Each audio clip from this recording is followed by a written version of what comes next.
नमस्कार, आप देख रहे हैं आज तक। आपके साथ मैं हूं सईद अंसारी। स्वागत है आपका खबरदार में। तो सबसे पहले आइए हम खबरों को खबरदार के लेंस से देख लेते हैं।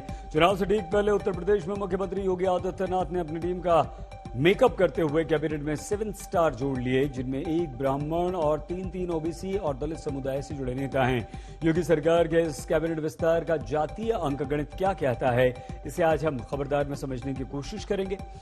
आज ही पंजाब में चन्नी सरकार का पहला कैबिनेट विस्तार हुआ। 15 मंत्रियों ने शपथ ली। 9 वो चेहरे जो कैप्टन सरकार में मंत्री थे, जबकि 6 नए चेहरे शामिल किए गए। लेकिन इससे दिलचस्प खबर यह है कि पंजाब में चन्नी कैबिनेट के साथ साथ पंजाब कांग्रेस में जारी विवाद का विस्तार हो गया। इसके बारे में हम आपको आगे अवश्य बताएंगे। आज अमेरिका दौरे से लौटने पर पीएम मोदी का ऐतिहासिक स्वागत हुआ। दिल्ली के पालम एयरपोर्ट पर बीजेपी अध्यक्ष जेपी नड्डा की अगुवाई में दिल्ली बीजेपी की टीम ने पीएम मोदी के स्वागत में एयरपोर्ट पर रंगारंग कार्यक्रम का आयोजन करवा दिया। इस पूरे आयोजन पर हमने एक रिपोर्ट तैयार की है, जिसे आपको अवश्य देखना चाहिए। तो आखिर आज वो दिन आ ही गया जब उत्तर प्रदेश में एक लंबे मंथन के बाद मुख्यमंत्री योगी आदित्यनाथ की सरकार में नए मंत्रियों को शामिल किया गया। उत्तर प्रदेश में अगले साल होने वाले विधानसभा चुनावों पर विशेष ध्यान रखते हुए आज योगी के मंत्रिमंडल में 7 नए चेहरों को जगह मिली। सबसे पहले आपको एक एक करके इन सभी नए मंत्रियों से हम मिलवाते हैं, इनसे आपका परिचय करवाते हैं, ताकि आपको ये ध्यान रहे कि योगी कैबिनेट में ये नए चेहरे कोई संयोग नहीं बल्कि विशुद्ध राजनीतिक प्रयोग है। इन नए चेहरों में सबसे पहला नाम है जतिन प्रसाद का, जो हाल ही में कांग्रेस छोड़कर बीजेपी में शामिल हुए और उत्तर प्रदेश में ब्राह्मण वोट का चेहरा माने जाते हैं। बीजेपी को उम्मीद है कि जतिन प्रसाद के मंत्रिमंडल में शामिल होने से ब्राह्मण वोट पर असर पड़ेगा और बीजेपी को ब्राह्मण वोट देंगे। दूसरे नए मंत्री हैं बरेली से बहेड़ी विधानसभा से बीजेपी के विधायक छत्रपाल गंगवार, जो कुर्मी जाति से आते हैं और पिछड़ी जाति के वोट पर असर डालते हैं। इनके अलावा गाजीपुर की सदर सीट से महिला एमएलए डॉक्टर संगीता बलवंत को भी योगी कैबिनेट में जगह मिली। संगीता के जरिए बीजेपी पूर्वांचल में ओबीसी वोट जीतने का विश्वास रखती है। और इतना ही नहीं, पूर्वांचल में दलित वोट पर पकड़ बनाने के लिए बीजेपी ने सोनभद्र के ओबरा से विधायक संजय गोंड को भी अपने मंत्रिमंडल में जगह दी। योगी कैबिनेट में अगला नया नाम है बलरामपुर से बीजेपी के विधायक पलटू राम का। पलटू राम दलित जाति से हैं। पिछले चुनावों में बीजेपी को बड़े अंतर से इन्होंने जीत दिलवाई थी। और इसके अलावा पश्चिमी उत्तर प्रदेश से एक और दलित चेहरा दिनेश खटीक को भी योगी मंत्रिमंडल में जगह मिली है। दिनेश खटीक मेरठ की हस्तिनापुर सीट से बीजेपी के विधायक हैं। योगी कैबिनेट में एक और नाम आगरा से एमएलसी धर्मवीर प्रजापति का है। धर्मवीर प्रजापति पहले से ही कई महत्वपूर्ण पद संभाल रहे हैं, लेकिन ओबीसी चेहरे के रूप में धर्मवीर को कैबिनेट में जगह दे दी गई। मैं जतिन प्रसाद ईश्वर की शपथ लेता हूं। मैं छत्रपाल सिंह गंगवार ईश्वर की शपथ लेता हूं। मैं डॉक्टर संगीता बलवंत ईश्वर की शपथ लेती हूं। मैं दिनेश खटीक ईश्वर की शपथ लेता हूं। यूपी के जिस बड़े सियासी बदलाव की तैयारी कई महीनों से चल रही थी, आज वो नए मंत्रियों की शपथ के साथ संपन्न हो गया है। योगी आदित्यनाथ ने आज इस बदलाव के साथ अपनी कैबिनेट का चुनावी मेकअप भी कर दिया है। मैं भारत की प्रभुता और अखंडता अक्षुण्ण रखूंगी। नए मंत्रियों ने शपथ संविधान की ली है, लेकिन इसके साथ अपने मन में 2022 में बीजेपी को जीत दिलाने की कसम भी खाई है। मैं उत्तर प्रदेश राज्य के मंत्री के रूप में अपने कर्तव्यों का श्रद्धापूर्वक और शुद्ध अंतःकरण से निर्वहन करूंगा। चुनाव में अब सिर्फ 6 महीने का वक्त बचा है, इसीलिए बीजेपी जातीय समीकरण के सियासी शॉट से यूपी विधानसभा का फाइनल मैच जीतना चाहती है। इसके लिए जातीय समीकरण संतुलन को ध्यान में रखकर कैबिनेट में जगह दी गई, ताकि यूपी की सोशल इंजीनियरिंग से जीत का रास्ता तय किया जाए। तौर से जो हमारे आज 7 मंत्रिपरिषद के साथियों ने शपथ ली है, उसमें समाज के उन हिस्सों से आने वाले जिनको कभी कोई नहीं पूछता था, भारतीय जनता पार्टी ने उनको सम्मान दिया है, उनको स्थान दिया है, उनको मंत्रिपरिषद में जगह दिया है। सरकार की शुरू से ही नियत रही है समय समय पर सभी पक्षों को सभी के लिए काम करना, सबका साथ सबका विकास के आधार पर सरकार का संचालन रहा है। तो मैं समझता हूँ कि एक बहुत अच्छा ये विस्तार है और लोगों को काम करने का जितना भी समय बचा है और अवसर मिलेगा। ने ये एक चुनाव के पहले जातियों का एक गुलदस्ता सजाने की कोशिश की है, एक बड़ा मैसेज देने की कोशिश की है कि चुनाव में जो उनका समीकरण 2014 में था, जो उनका समीकरण 2017 में था, उसी समीकरण के बूते बीजेपी 2022 के चुनाव में जा रही है। यानी कि समीकरण का मतलब वही अति पिछड़ी, वही पिछड़ी जातियां, वही ओबीसी वोट बैंक जो बीजेपी का अब वोट बैंक कहा जाता है और जिनके बूते इन्होंने 14, 17 और 19 की नैया पार की थी। योगी सरकार की कैबिनेट में 7 नए मंत्रियों को जगह दी गई है। इसमें 1 ब्राह्मण, 3 ओबीसी और 3 मंत्रियों को दलित समुदाय से मंत्री बनाया गया है। इस कैबिनेट में जितिन प्रसाद को ब्राह्मण और सवर्ण वोट को ध्यान में रखकर जगह दी गई है। साथ ही 3 मंत्री ओबीसी समुदाय से शामिल किए गए हैं, जिसमें गाजीपुर से संगीता बलवंत बिंद, आगरा से धर्मवीर प्रजापति और बरेली से छत्रपाल गंगवार को मंत्री बनाया गया है। इसके अलावा दलित वोटर्स का भरोसा जीतने के लिए 3 मंत्रियों को कैबिनेट में शामिल किया गया है। इसमें बलरामपुर से पलटू राम, मेरठ से दिनेश खटीक और सोनभद्र से संजीव घोट को अनुसूचित जनजाति समुदाय से मंत्री बनाया गया है। जाहिर है बहुत बड़ी जिम्मेदारी है, बहुत बड़ा विश्वास है। तो प्रयास ये रहेगा कि विश्व पटल पे भी और ग्रामीण क्षेत्र के धरातल में भी जाके हम लोग जनता का विश्वास हासिल करें, मेहनत करें और सबका साथ, सबका प्रयास, सबका विश्वास जो प्रधानमंत्री जी के दिशा निर्देश है उस पर कार्य करें। योगी सरकार के इस नए बदलाव में 1 ब्राह्मण वोट के साथ दलित और ओबीसी समुदाय के 3-3 मंत्री बनाकर सोशल इंजीनियरिंग के फॉर्मूले को बैलेंस रखने की पूरी कोशिश की गई है। अब इस फॉर्मूले के पीछे की सियासी वजहों को भी समझिए। यूपी में सबसे बड़ा वोट बैंक पिछड़ा वर्ग का है। यूपी में ओबीसी आबादी करीब 40% है, जबकि सवर्ण वोटर 18% हैं, जिसमें खास तौर पर ब्राह्मण वोटर करीब 10% हैं, जबकि दलित समुदाय की आबादी 21% के करीब है। इसके अलावा करीब 18% मुस्लिम वोट्स हैं। माननीय मुख्यमंत्री जी के दिशा निर्देश के अनुसार जो हमारी सरकार की योजनाएं हैं उसको हम धरातल तक पहुंचाने के लिए पूरा प्रयास करेंगे। जी देखिए, हमारी सरकार का ये मोटो है, वो इस सिद्धांत पे काम करती है कि सबका साथ, सबका विकास, सबका विश्वास। देखिए, भारतीय जनता पार्टी सदैव से यह जानती है कि हमारे प्रदेश का विकास तभी होगा जब सभी वर्गों को हम लोग लेके चलेंगे और सभी वर्गों में भी महिलाओं को जब हम आगे करेंगे तो हमारा यह प्रदेश मजबूत होगा। क्योंकि जिस प्रदेश और जिस देश की महिलाएं आगे रहती हैं वो देश और प्रदेश मजबूत होता है। पिछले चुनावों के नतीजों के आधार पर यह माना जाता है कि ओबीसी वोट बैंक में यादव वोटरों को छोड़कर बीजेपी को पिछड़ी जाति का वोट मिला।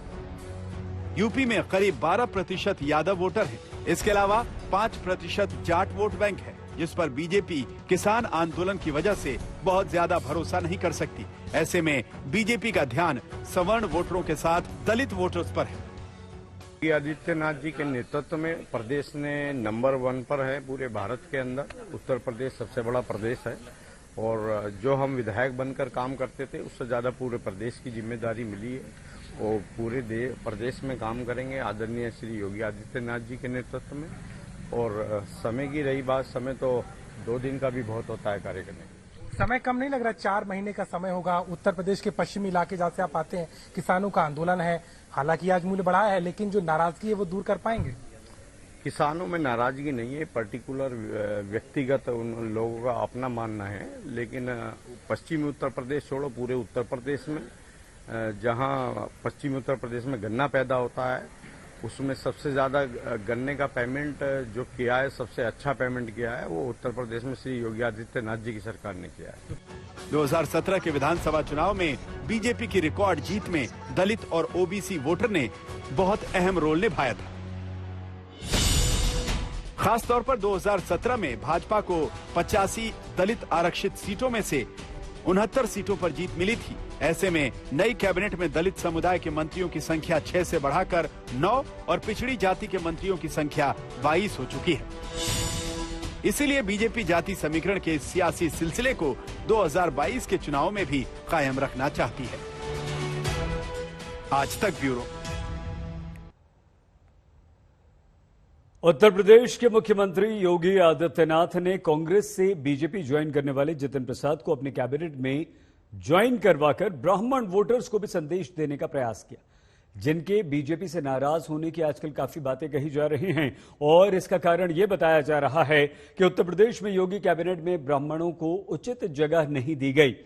योगी सरकार से ब्राह्मणों की इस नाराजगी को भुनाने के लिए विपक्षी दलों ने भी मोर्चाबंदी शुरू कर दी है। बीएसपी ने ब्राह्मण वोटर्स को लुभाने के लिए जगह जगह सम्मेलन करके अपनी पूरी शक्ति झोंक दी, जिसकी शुरुआत बीएसपी ने 23 जुलाई को अयोध्या में ब्राह्मण सम्मेलन से कर दी। मायावती ने लखनऊ में प्रबुद्ध सम्मेलन में वादा किया कि अगर बीएसपी की सरकार बनी तो ब्राह्मणों को पूरा सम्मान दिया जाएगा।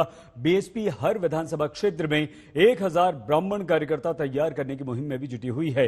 बीएसपी के कार्यक्रम शुरू होते ही अखिलेश यादव ने भी समाजवादी पार्टी की रणनीति बनाने के लिए पार्टी के 5 ब्राह्मण नेताओं की एक टीम बना दी, जिसके बाद समाजवादी पार्टी ने 22 अगस्त से जिला स्तर पर ब्राह्मण सम्मेलन के द्वारा ब्राह्मण वोटर्स तक अपनी पैठ बढ़ाने की कसरत शुरू कर दी। अखिलेश यादव ने तो परशुराम की प्रतिमा लगवाने का ऐलान भी कर दिया है। तो अब आखिर ऐसा क्या हो गया कि उत्तर प्रदेश की राजनीति अब पूरी तरह से ब्राह्मण वोटर्स के इर्द गिर्द ही घूम रही है, और वो भी तब जब उत्तर प्रदेश में ब्राह्मणों की कुल आबादी ही करीब 13% है। लेकिन बीजेपी की दृष्टि से ब्राह्मण वोटर्स का महत्व कितना है, इसे आप ऐसे समझिए कि वर्ष 2017 के चुनाव में जब बीजेपी जीती तो 80% ब्राह्मणों ने बीजेपी को वोट दिया। उससे पहले 2012 के विधानसभा चुनाव में जब बीजेपी को 38% ब्राह्मण वोट मिले थे, तब समाजवादी पार्टी ने अपनी सरकार बना ली थी। 2007 के विधानसभा चुनाव में बीजेपी को 40% ब्राह्मणों के वोट मिले थे, तब मायावती सत्ता में आ गई थी। मतलब यह हुआ कि आबादी ब्राह्मणों की भले ही कम हो, लेकिन ब्राह्मणों का प्रभाव समाज में इससे कहीं ज्यादा है।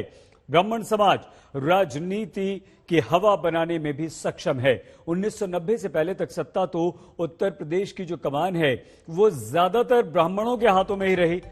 आजादी के बाद उत्तर प्रदेश की राजनीति में वर्ष 1989 तक 6 ब्राह्मण मुख्यमंत्री बन चुके थे। गोविंद वल्लभ पंत, सुचेता कृपलानी, कमलापति त्रिपाठी, हेमवती नंदन बहुगुणा, श्रीपति मिश्र, नारायण दत्त तिवारी, ये सभी कांग्रेस के नेता थे। इनमें नारायण दत्त तिवारी 3 बार उत्तर प्रदेश के मुख्यमंत्री रहे। अगर इन मुख्यमंत्रियों के कार्यकाल को हम देखें तो करीब 23 साल तक उत्तर प्रदेश की सत्ता की कमान ब्राह्मण समुदाय के हाथ में रही है। 1989 के बाद से कांग्रेस सत्ता में नहीं आई और न ही उत्तर प्रदेश को कोई भी ब्राह्मण मुख्यमंत्री मिला।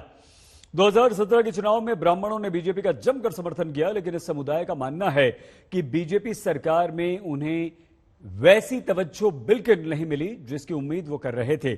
उत्तर प्रदेश के ब्राह्मणों के बीजेपी से रूठने के कारण ये हैं कि 2017 के चुनाव में बीजेपी के कुल 312 विधायकों में 58 ब्राह्मण चुनकर आए, लेकिन योगी सरकार के 56 मंत्रियों के मंत्रिमंडल में सिर्फ 9 ब्राह्मण मंत्री बने। दिनेश शर्मा, श्रीकांत शर्मा को छोड़ दें तो किसी ब्राह्मण मंत्री को महत्वपूर्ण विभाग भी नहीं दिया गया। और यही कारण है कि अब जैसे जैसे उत्तर प्रदेश में चुनाव नजदीक आ रहा है, योगी सरकार ब्राह्मण वोटर्स की नाराजगी को दूर करने में जुट गई है और विपक्षी दल ब्राह्मण वोटरों को अपने पाले में जोड़ने के लिए हाथ पैर मान रहे हैं, जी तोड़ कोशिश कर रहे हैं। कांग्रेस से आने के बाद भाजपा और अब इतना बड़ा जिम्मेदारी आपको मिला है, कैसे देख रहे हैं? जाहिर है बहुत बड़ी जिम्मेदारी है, बहुत बड़ा विश्वास है। और सर्वप्रथम मैं आभार प्रकट करना चाहूँगा आदरणीय प्रधानमंत्री जी का, नरेंद्र मोदी जी का, हमारे राष्ट्रीय अध्यक्ष जेपी नड्डा जी का, गृह मंत्री अमित शाह जी का और मुख्यमंत्री योगी जी का, कि जो उन्होंने सम्मान दिया है, जो विश्वास व्यक्त किया है। मेरा प्रयास यही रहेगा कि उनके विश्वास पे मैं खरा उतरूं और पूरे लगन से, मेहनत से जो उद्देश्य है जनसेवा का, उत्तर प्रदेश की जनता के लिए अगर हम कुछ परिवर्तन ला सके, उनके जीवन में बढ़ोतरी लागे, तो अपने आप को सफल मानूंगा। बातचीत हुई कुछ अंदर सीएम से, केशव मौर्य से? नहीं, वो आने वाले समय में अब आज ही का दिन शपथ ग्रहण का हुआ है और बात भी होगी, चर्चा भी होगी, रणनीति भी होगी और उनके मार्गदर्शन में कार्य किया जाएगा। नितीश त्रिपाठी जो है कांग्रेस छोड़ चुके हैं, आप भी चलेगा, कितना झटका कांग्रेस के लिए है और भाजपा के लिए कितना फायदा? नहीं, मैंने पहले ये आप कहा भी है कि महत्वपूर्ण ये है कि मैं कहाँ आया हूँ, महत्वपूर्ण ये नहीं मैं कहाँ से आया हूँ, क्योंकि जहाँ मैं आया हूँ एक संस्थागत दल है। असली माने में अगर कोई कहा जाए देश में कोई राष्ट्रीय दल है वो तो भारतीय जनता पार्टी है। एक सक्षम नेतृत्व है। विश्व भर में जो भारत की जो साख बढ़ी है वो प्रधानमंत्री नरेंद्र मोदी जी के नेतृत्व की देन है। तो प्रयास ये रहेगा कि विश्व पटल पे भी और ग्रामीण क्षेत्र के धरातल में भी जाके हम लोग जनता का विश्वास हासिल करें, मेहनत करें और सबका साथ, सबका प्रयास, सबका विश्वास जो प्रधानमंत्री जी के दिशा निर्देश है उस पर कार्य करें। आखिरी सवाल ले रहा हूँ, बताया गया ब्राह्मण बड़ा खफा है भाजपा से, आपका आना एक ब्राह्मण फेस की तरह और अब विस्तार में आपको मिनिस्टर की जगह मिलना कैसे देखें? नहीं, मेरे लिए बहुत सम्मान की बात है और प्रयास यही रहेगा कि सबको जहाँ समस्याएं हैं, जहाँ उत्पीड़न है, जहाँ कोई और बात है, पूरे लगन और प्रयास से मैंने कहा है मैं काम करूंगा। आज उत्तर प्रदेश में योगी सरकार के अलावा पंजाब में चन्नी सरकार का मंत्रिमंडल विस्तार भी हुआ है। पंजाब के नए मंत्रियों ने आज 15 मंत्रियों ने शपथ ली, जिसके बाद अब चन्नी कैबिनेट का जो चेहरा सामने आया उसमें 6 विधायक ऐसे हैं जो पहली बार मंत्री बने हैं। 15 में से 9 कैबिनेट सरकार के समय भी मंत्री थे, यानी उनकी कुर्सी बच गई, लेकिन कैप्टन के करीबी 6 लोगों की यानी कि मंत्रियों की छुट्टी भी कर दी गई और इस तरह से पंजाब में चन्नी कैबिनेट का विस्तार संपन्न हुआ। हालांकि इस विस्तार से पंजाब कांग्रेस का जारी विवाद बढ़ गया, उसका भी विस्तार हो गया। मैं मनप्रीत सिंह बादल, मैं सुरेंद्र सिंह बादल, मैं अरुणा चौधरी, मैं सुखजिंदर सिंह सरकारिया, मैं रजिया सुल्ताना, मैं विजयेंद्र सिंगला, मैं भारत भूषण आशु, मैं रणजीत सिंह नाभा, मैं राजकुमार वेरका, मैं राणा गुरजीत सिंह ईश्वर की सोच सकता हूँ। पंजाब की नई कैबिनेट का ये वो चेहरा है जिसके शपथ ग्रहण के पहले ही विरोध के सुर उठने लगे। संविधान के प्रति सच्ची श्रद्धा पे प्रदेश अध्यक्ष नवजोत सिद्धू को चिट्ठी पाती लिखी गई और कांग्रेस से ही मांग उठी कि राणा गुरजीत को मंत्री पद न दिया जाए, लेकिन 6 विधायकों के विरोध के बाद भी नए मंत्रियों की लिस्ट से राणा गुरजीत का नाम तो कटा नहीं, लेकिन इससे कांग्रेस में नए सीएम बनने के बाद भी जारी घमासान खुलकर सामने आ गया। दरअसल राणा गुरजीत कैप्टन सरकार में कैबिनेट मंत्री थे, रेत खनन में उनकी भूमिका के आरोप लगे थे। फिर राहुल गांधी की मंजूरी के बाद कैप्टन ने राणा का इस्तीफा लिया था, अब उन्होंने फिर से मंत्री पद की शपथ ले ली है। हालांकि कांग्रेस के कुछ नेता राणा गुरजीत के विरोध को ज्यादा तूल नहीं दे रहे और शपथ ग्रहण के मौके पर उठे इस विवाद को शांत करने की कोशिश में है। देखो, ये तो अपनी उनके डिस्ट्रिक्ट की बात है, उनकी आपस में नहीं बनती होगी तो उनको लगा होगा कि कहीं गलत हो रहा है तो उन्होंने लेटर लिखा और हर एक का हक है, जहाँ किसी को पार्टी में गलत चीज लगे तो वो कर सकते। लेकिन विवाद महज इतना भर नहीं है। पंजाब में नई मंत्रियों की शपथ के साथ कैप्टन खेमे के बगावती तेवर खुलकर सामने आ गए हैं, क्योंकि नए मंत्रिमंडल में 5 पुराने मंत्रियों की छुट्टी कर दी गई है, जिनमें बलबीर सिंह सिद्धू, साधु सिंह धर्मसोत, राणा गुरमीत सोढ़ी, गुरप्रीत कांगड़, श्याम सुंदर अरोड़ा का नाम शामिल है और ये सभी कैप्टन के करीबी बताए जाते हैं।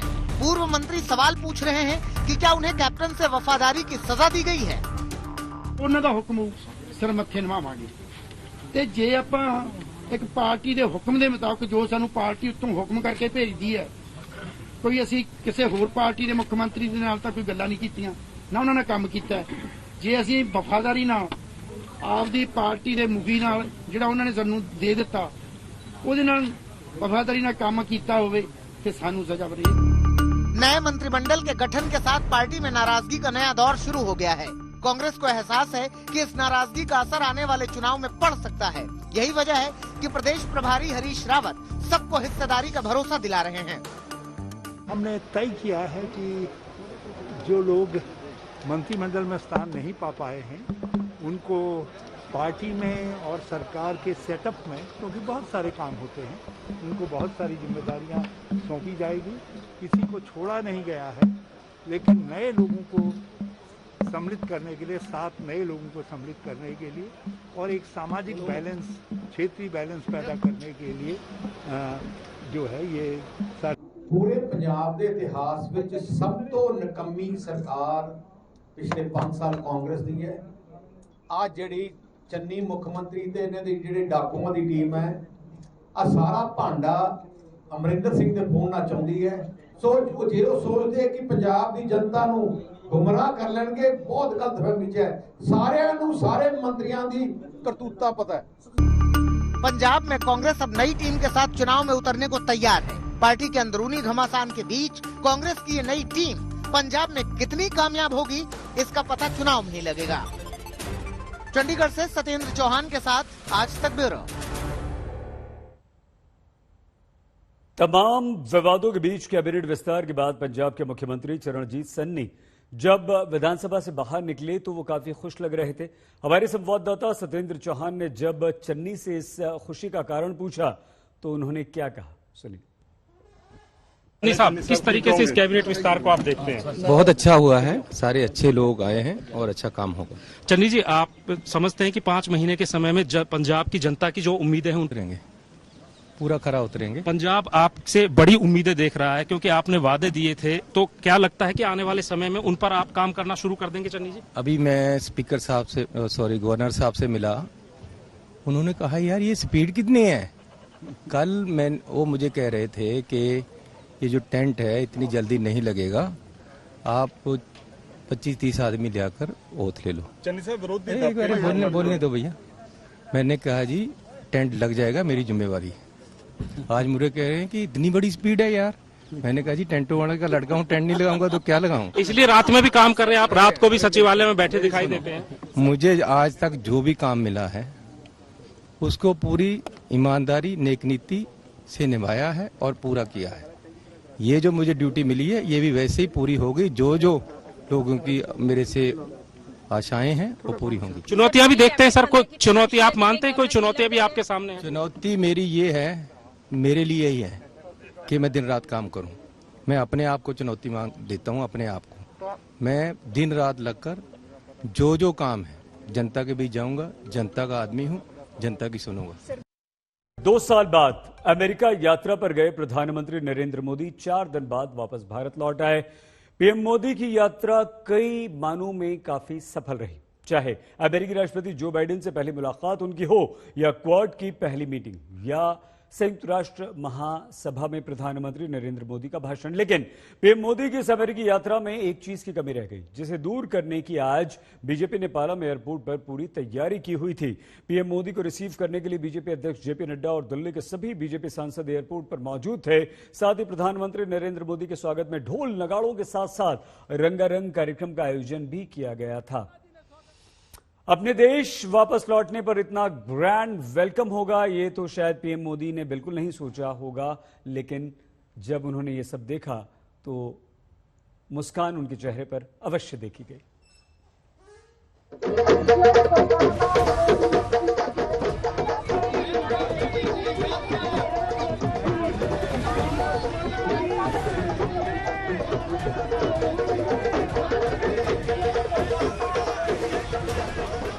लगता है अमेरिका में पीएम मोदी के स्वागत से बीजेपी को कुछ खास खुशी नहीं हुई थी। बीजेपी को शायद लगा हो कि पीएम मोदी का स्वागत इससे और बेहतर होना चाहिए था। बीजेपी ने आज पालम एयरपोर्ट पर इसकी भरपाई का पूरा इंतजाम किया हुआ था।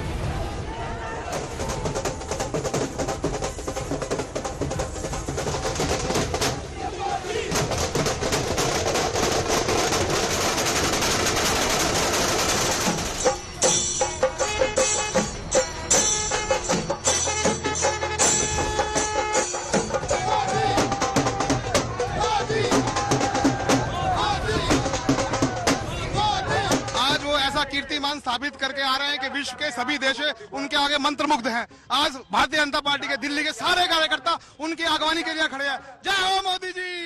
आज मोदी जी पूरा संसार जीत कर आ रहे हैं, पूरा संसार, पूरा वर्ल्ड जीत कर आ रहा है। ग्लोबल नेता के नाम से जाना जा रहे हैं।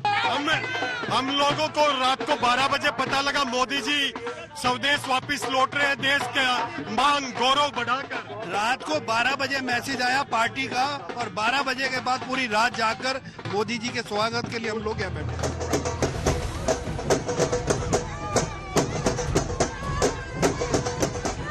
पीएम मोदी के जश्न की तैयारी इतनी जबरदस्त थी कि पालम एयरपोर्ट पर जब पीएम मोदी प्लेन से उतरे होंगे तो उनके कानों में भी ढोल नगाड़ों की आवाज जरूर पड़ गई होगी।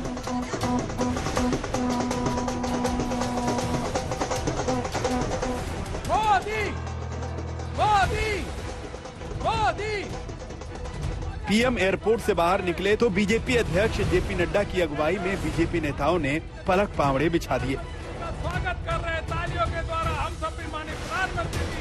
स्वागत है भाई, स्वागत है। मोदी जी जैसे जैसे आगे बढ़ रहे थे, बीजेपी कार्यकर्ताओं का उत्साह भी बढ़ता जा रहा था। पुष्प वर्षा का आनंद लेते हुए मोदी जी हाथ हिलाकर कार्यकर्ताओं के नारों का जवाब दे रहे थे।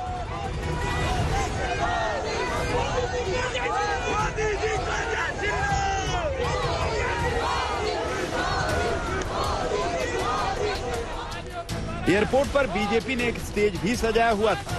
पीएम मोदी मंच पर पधारे। दिल्ली के बीजेपी नेताओं और सांसदों ने मोदी जी को मालाओं से लाद दिया। माननीय प्रधानमंत्री जी का स्वागत हो रहा, अब तालियों के गड़गड़ाहट के द्वारा माननीय प्रधानमंत्री जी का स्वागत अभिनंदन हम करते हैं। स्वागत है भाई, स्वागत है। और फिर बीजेपी नेताओं के बीच पीएम मोदी के अमेरिका दौरे की मिठाइयां बांटने का सिलसिला चल पड़ा। हम सबको बहुत ही खुशी है कि आपने भारत का गौरव सम्मान तो दुनिया में बढ़ाया ही है, लेकिन 157 भारत की कलाकृतियां जो विभिन्न कालखंड में भारत से चली गई थी, उनको वापस ला करके आपने भारत का गौरव, मान और 130 करोड़ की जनता का मान बढ़ाया। मोदी मोदी मोदी मोदी। पीएम मोदी को खुद अंदाजा नहीं रहा होगा कि अपनी वतन वापसी के बाद उनके स्वागत का इतना रंगारंग इंतजाम हो। ऐसा लग रहा था मानो ऐसे स्वागत का धन्यवाद करने के लिए पीएम मोदी के पास शब्द कम पड़ गए। भारत माता की, भारत माता की, भारत माता की। आप सबका बहुत बहुत धन्यवाद। नमस्कार। कूटनीति और निजी संबंधों के लिहाज से पीएम मोदी का अमेरिका दौरा ऐतिहासिक कहा जा सकता है। फिर चाहे कमला हैरिस और जो बाइडेन से उनकी 1-to-1 मुलाकात हो, क्वाड देशों की पहली फिजिकल मीटिंग हो जिसमें अमेरिका, ऑस्ट्रेलिया और जापान के साथ भारत की बड़ी भूमिका होने वाली है, या फिर संयुक्त राष्ट्र महासभा में पीएम मोदी का ग्लोबल संदेश हो जिसमें उन्होंने भारत को वैक्सीन गुरु बनाने से लेकर आतंकवाद के खिलाफ कड़ा संदेश दिया। लेकिन इस बार अमेरिकी यात्रा के दौरान पीएम मोदी का स्वागत वैसे नहीं हो पाया जैसा ट्रंप के टाइम में हाउडी मोदी के दौरान हुआ था।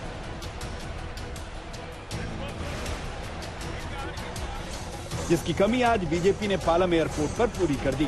पीएम मोदी के स्वागत के लिए विभिन्न राज्यों से करीब 100 ढोल और नगाड़े वाले बुलाए गए थे, जिसके जरिए बीजेपी ने पीएम मोदी के ऐतिहासिक दौरे की मुनादी करवा दी। मैं अपनी ओर से और जो सारे दुनिया में भारत का डंका बजाया है प्रधानमंत्री मोदी जी ने, और देश के करोड़ों लोगों की तरफ से जो उन्होंने देश को गौरवान्वित किया है, उसके लिए मैं आप सब की ओर से उनका पुनः हार्दिक अभिनंदन करता हूं, स्वागत करता हूं। वैसे एक लिहाज से तो पक्का पीएम मोदी का ये दौरा ऐतिहासिक रहा। पीएम मोदी अमेरिका से देश की अमूल्य और ऐतिहासिक धरोहरों को वापस लेकर आए, जिसमें 157 कलाकृतियां और पुरावशेष शामिल हैं, जो कभी भारत से तस्करी और चोरी करके अमेरिका ले जाए गए थे, जिसमें से 2000 साल से भी पुरानी भारतीय धरोहरें शामिल हैं। इस ऐतिहासिक कामयाबी का स्वागत तो पूरा देश कर रहा है। वैसे आज बीजेपी ने उदाहरण पेश किया है कि भारत के प्रधानमंत्री की अमेरिका में स्वागत की कैसी तैयारी की जा सकती थी। दिल्ली से राम किंकर सिंह के साथ आज तक ब्यूरो। भारत और अमेरिका के बीच डिफेंस डील से भारतीय सेना को मजबूती मिलेगी। वैसे अभी भी हमारी सेना किसी से कम नहीं, जिसका प्रदर्शन आज वायुसेना ने जम्मू कश्मीर में किया है। वायुसेना ने आज कश्मीर में करीब 13 साल बाद एयर शो किया। यह एयर शो श्रीनगर के डल झील के ऊपर हुआ, जिसमें वायुसेना के फाइटर जेट्स ने हवाई करतब दिखाए। सुखोई MiG-21 बाइसन लड़ाकू विमान इसमें शामिल हुए। MiG-21 के पायलट्स ने आसमान में त्रिशूल और विक्ट्री फॉर्मेशन बनाकर इस एयर शो की शुरुआत की।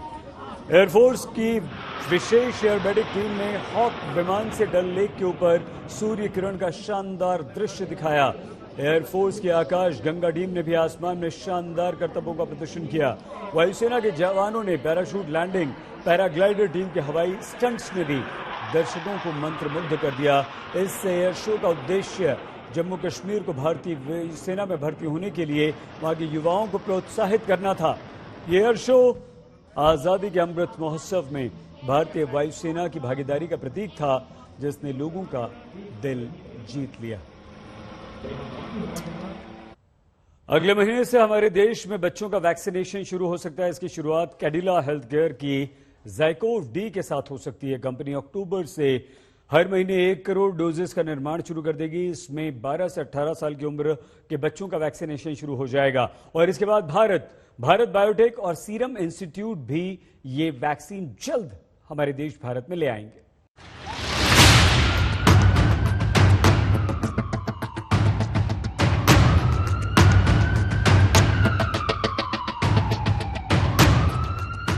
कोरोना की तीसरी लहर के अगस्त और सितंबर में आने से जुड़ी रिपोर्ट की आशंका गलत साबित हुई है। इसकी एक बड़ी वजह देश में तेजी से जारी टीकाकरण है। अगस्त में जहां रोजाना औसतन 55 लाख लोगों को टीका लग रहा था, वहीं सितंबर में यह अभी तक बढ़कर 80 लाख प्रतिदिन रहा है।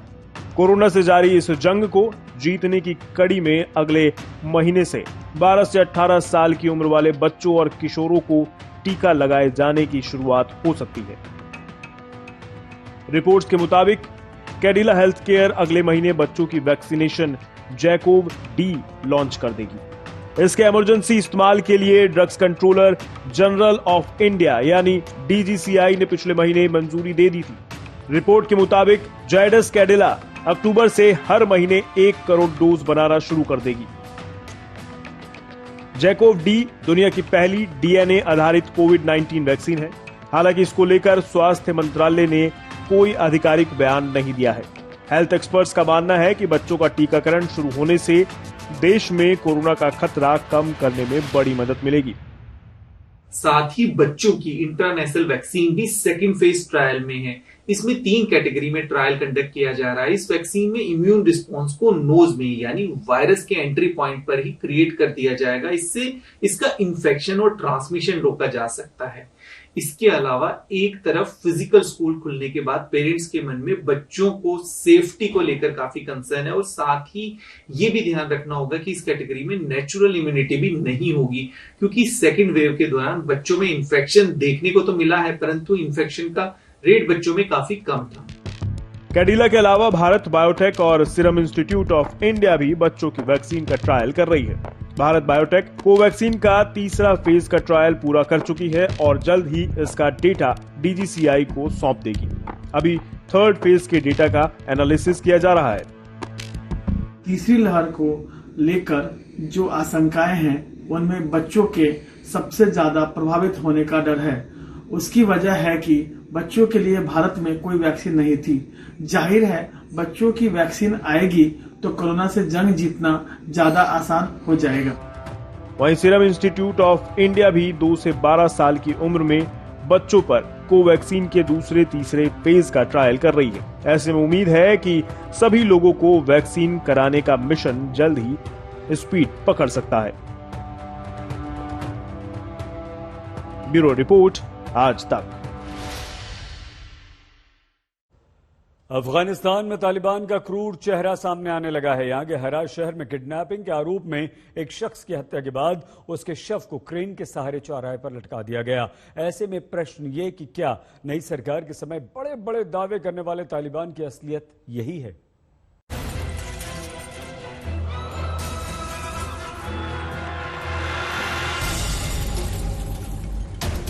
लोगों की भीड़, सड़क पर ट्रैफिक है, लेकिन एक ऐसी तस्वीर भी है जिसने पूरी दुनिया को झकझोर दिया है।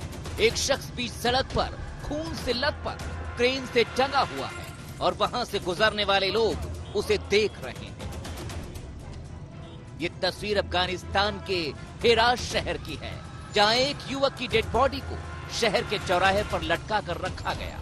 लोगों की आजादी और अधिकार छीनने के बाद तालिबान अब लोगों के शवों के साथ भी क्रूरता से पेश आ रहा है। दरअसल तालिबानी पुलिस ने हेरात शहर के मुख्य चौराहे पर किडनैपिंग के आरोप में पहले 4 लोगों को दिन दहाड़े गोली मारी और फिर एक युवक के शव को क्रेन के सहारे टांग दिया, जो हवा में घंटों तक झूलता रहा। चौराहे पर क्रेन से लटकाए गए शख्स के गले में एक तख्ती भी लटकी हुई थी, जिसमें पश्तों में क्रूर सजा देने की बात लिखी गई है। वीडियो में साफ दिखाई दे रहा है कि एक डेड बॉडी चौराहे पर क्रेन से लटकी है और वहां मौजूद लोग उसकी तस्वीरें ले रहे हैं। कुछ लोगों के हाथों में तालिबानी झंडा भी है। दरअसल 2 दिन पहले ही तालिबान की स्थापना करने वाले संस्थापकों में एक मुल्ला नूरुद्दीन तुराबी ने साफ कहा था, तालिबानी राज में किसी घटना के बाद हाथों को काटना और उन्हें फांसी पर लटकाने का नियम खत्म नहीं किया जाएगा। तुराबी ने यह भी कहा कि नई सरकार में भी पहले जैसे शरिया कानून लागू करेंगे। ऐसे में मुल्ला तुराबी के तालिबानी कानूनों को लेकर सामने आए इन बयानों के बाद कहा जा रहा है कि तालिबान जल्द ही अपने पुराने शासन की सजा को लागू कर सकता है। यानी जल्द ही तालिबान बहुत कड़े नियमों वाले शरिया कानून को लागू करने वाला है और अपनी हैवानी अंदाज में पूरी तरह से लौटने की तैयारी में है। आज तक ब्यूरो।